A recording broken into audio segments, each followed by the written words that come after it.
I've never seen two people more disalike than Donald Trump and Hillary Clinton as far as the debates go. Not in a general election debate, not ever. We're going to win with Trump. We're going to win. We don't win anymore. They don't talk alike. They don't sound alike. I'll work my heart out for you. They aren't organized the same way. And frankly, they don't have anything near the same debating skills. So it'll be completely interesting to see what happens. Debates are more important now than ever. Without debates, what are we left with? That's always what I ask people. What's the alternative? The alternative is Twitter. The alternative is Facebook. The alternative is interviews. Say yes? Go ahead. And the alternative is stump speeches, none of which get your ideas tested. Voters look, listen, and make up their minds as each of the nominees outlines his program, explains his position on vital campaign issues. Donald Trump's main strengths are twofold. The first is his presence. He has better stage presence than anyone I've seen in these debates. He has the use of humor that almost no political candidates know how to use. Look at those hands. Are they small hands? And if you ever watch them, when they try to say something funny, it usually doesn't come across that way. You find a Democrat that's for cutting spending $10, I'll give him a warm kiss. And something that people don't give him credit for is how he can handle an opposing audience.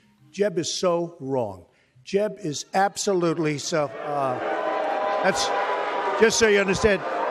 You know what that is? That's Jeb's special interest and lobbyists talking. A lot of times the audience is boisterous and they're loud and they might even boo. Donald Trump can handle that because apparently he's been booed his whole life.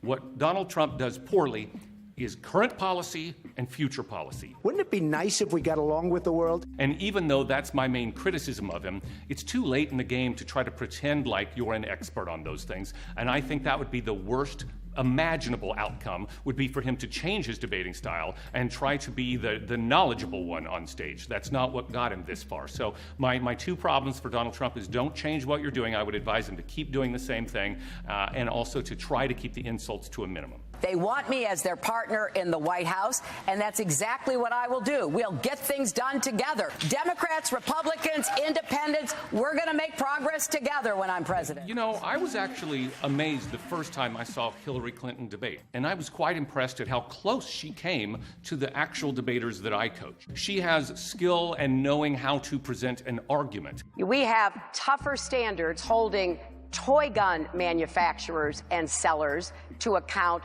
than we do for real guns. And she knows that arguments are based on fact and arguments are based on knowledge. And so I think that's why I liked her so much. In the very first debate, I actually stopped. I paused the debate halfway through and I went, holy crap, she's really good at this. And so I rarely say that. My main criticism of Clinton is she talks too darn long.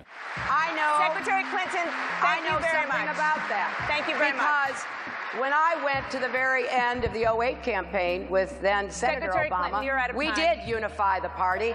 Every answer seems to go overtime. So in the end, the moderator is interrupting her, and I think, like most people, she has a big finish planned. Which would give the Palestinians the rights, and just let me finish. So I would ask her to be more succinct. I think her problem is more in just how she presents her policies. She just doesn't seem to be excited. She doesn't seem to have stories behind them. She doesn't seem to be personable in the debate. So I don't think it's that she doesn't reach people because of her language choices. I think she doesn't reach people because of her nonverbals and her lack of personification. Monday's first presidential debate between Hillary Clinton and Donald Trump could be one of the most watched events in TV history. I don't think these debates will turn the election, but I do think they'll decide the election. It's much harder to change someone's mind than to take someone who hasn't decided it yet. And we have plenty of undecideds out there. We have plenty of people that want to take one last look at Donald Trump and one last look at Hillary Clinton so they can decide, you know what, they're not that bad after all. I can vote for this particular candidate.